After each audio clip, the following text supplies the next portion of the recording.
having said that, if there is any impact to the variances, they'll be on adjacent properties. And an internal to the Little Cove subdivision development essentially comes down to came out here. That's not why we're living out here. I think what we're trying to do here by creating land use planning and land use control is to give people an opportunity on a case-by-case basis. Because, as this gentleman says, I want to do this.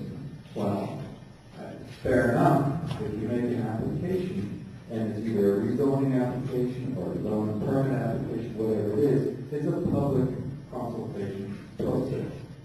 So then the neighbors, the property owners, who are living nearby, and the people in the general area, have an opportunity to make a judgment call as to whether this development is going to be good for them or bad for them.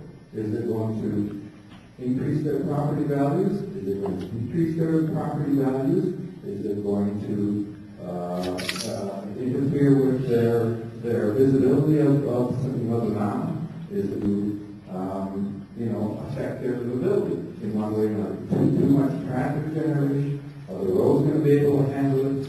This is a public process, and what we're trying to do is ensure that every future development proposal is vetted on a public basis, so that people in the neighborhood get the chance to make decisions that ultimately develop their community. And the official community plan is a guiding document that says this is what the community has initially said the vision for the community is, and collectively, as you make decisions progressively through time, you either are going to achieve that vision or you're going to change it. And you change it by the official community plan. And that's why we say it's a living document. It's not etched in stone.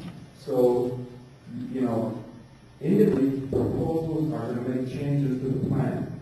And all it does is allow you, as property owners, to make a judgment on each individual proposal and make a judgment as to whether it's good for you or not. And that's what we're trying to achieve here. What is the mechanism for you to say this isn't working, that you can only make land use decisions? How do you tell Victoria that the tax on the ALR isn't fair? How do you deal with the fact that you can't guarantee residents to have a say in their land instead of owners that are going to come and not live here? How do you get that point across? Because I hear that constantly, that people want to live on their land. They don't, and the people who are going to buy something who aren't going to live here. And the taxes are driving people out. Like, that has to turn, how does that get from you, regional district level, to the public? You have to write a letter and send it for you. Why can't you and all the regional districts say that these are concerns?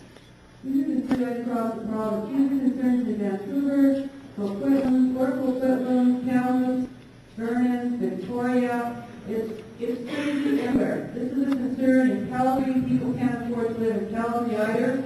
It's a big concern. We've got a market that's going right now. BC, our economy is strong, and we're not stopping that. And I don't suspect that Victoria is going to stop it either. Can you be our voice and say you're hearing this repeatedly, and it needs to go beyond the regional district? I feel kind of a futile thing.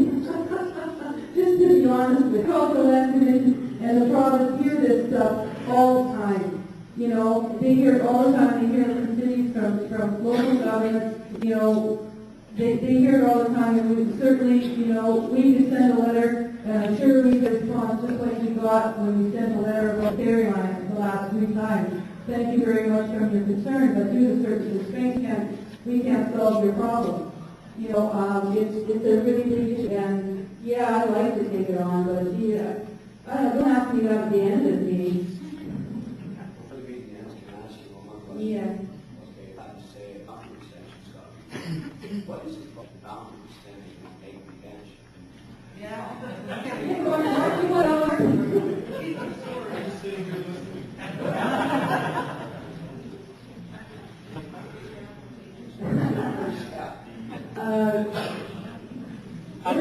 There some of the big residents will still be covered from that boundary extension, according to what I've heard. So I think you probably want to pose that question first to the residents before you even bring that to the city. But there is a process for boundary extension, and in the South Revelstoke area, the areas have to be contiguous with the municipal boundaries, so there's no island.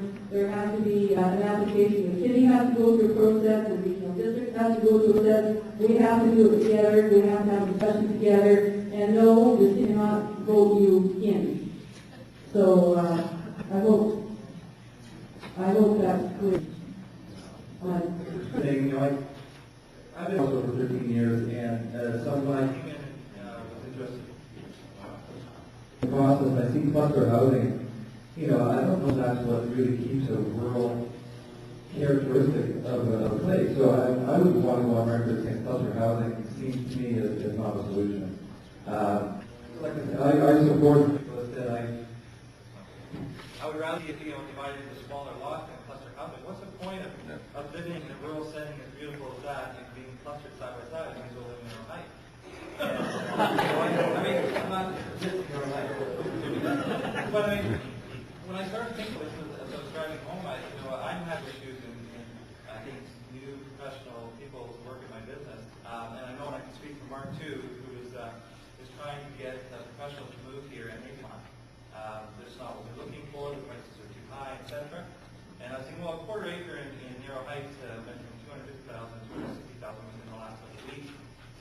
If that's what what's it going to be for a 5-acre property? And who's going to afford that? I mean, it's going to be impossible. And it's certainly not going to attract people to town and stay here at the hockey games, coach the swim clubs and all that stuff. And it's really, really difficult, and it's making a real strain on our business. Now, I applaud that, but I've got an answer to that question. I'm not quite done on it.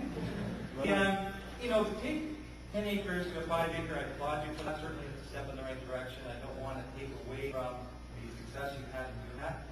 I just want to go on record that I don't think it's going to make a big impact. It may put some money in the pockets of owners, but it's not going to address the situation. And all I see in the paper these days is affordable housing, trying to keep people here, all those issues. Going from 10 acres to 5 acres is not going to address that issue. I'm not sure if it will go going smaller than that, but I think you're a step in the right direction. But I just like to go on record saying that I think the steps have to be realistic in trying to do that. And that's what do like the people that live there, because I don't want to take away the rural aspects of people that live there. But putting cluster housing in there is going to do that. And I think putting 3-acre properties, 2-acre properties, whatever seems reasonable for there, which I don't believe is 5 acres, but less, I think some steps can be taken, people who purchase the property in terms of covenants on their title, that they have to maintain a rural atmosphere. And I think that can be done. And I think it needs to become down. Otherwise, slowly but surely, it's going to become a town of outsiders, no volunteers, no people to run our businesses. Really with that. Yeah, I'm worried about that.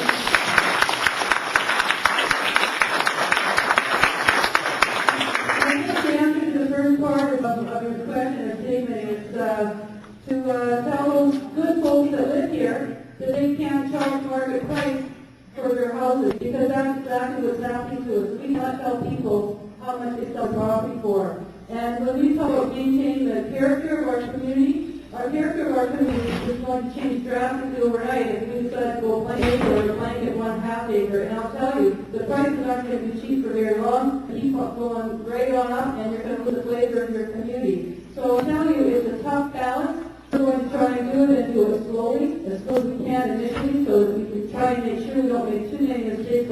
And, I urge you to be patient and try this out, because I think we're walking down the right path.